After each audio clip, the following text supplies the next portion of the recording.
শুধু স্ত্রীর সাথে খারাপ ব্যবহার করার কারণে কিয়ামতের ময়দানে আল্লাহ পাক হাজার হাজার স্বামীদেরকে আল্লাহ পাক জাহান্নামের মধ্যে ঢুকিয়ে দেবেন।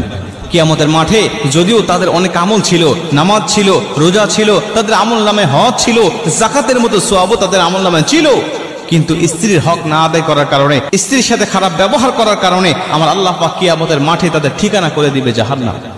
আল্লাহ পাক ওই সমস্ত স্ত্রীগুলোকে ডাক দিবেন, ডাক দিয়ে বলবেন, বলো তোমার স্বামীর সম্বন্ধে তোমার কোনো অভিযোগ আছে?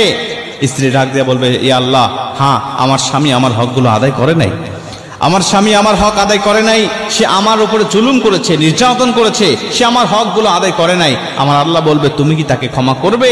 স্ত্রী যদি বলে, আল্লাহ আমি তাকে ক্ষমা করে দিলাম, আমার আল্লাহ বলবে, যাও তোমরা দুজনেই জান্নাতি।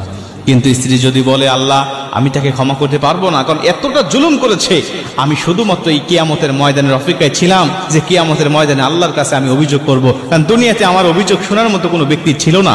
আল্লাহ আজকে আমি আপনার কাছে তার বিরুদ্ধে অভিযোগ করছি, সে আমার উপরে জুলুম করেছে, আল্লাহ আপনি তাকে উপযুক্ত শাস্তি দিয়ে দেন। আমার আল্লাহ পাক তখন ওই স্বামীকে ঠেকিয়ে দিবেন, বলবেন, না, তোমার জন্য জান্নাত যাওয়া যাবে না, তোমার জন্য জাহান্নাম ওয়াজিব হয়ে গেছে, কারণ তুমি বান্দার হক নষ্ট করেছো, তুমি তোমার স্ত্রীর হক নষ্ট করেছো, তোমার স্ত্রী ক্ষমা করবে না যতক্ষণ, তোমাকে জান্নাতে ঢুকতে দেব না ততক্ষণ। কিয়ামতের ময়দানে এরকম ভাবে আল্লাহ পাক প্রতিটা স্ত্রীর কাছ থেকে আল্লাহ পাক সাক্ষ্য নিবেন। আমরা অবশ্যই চেষ্টা করবো স্ত্রীর হকগুলো আদায় করার জন্য।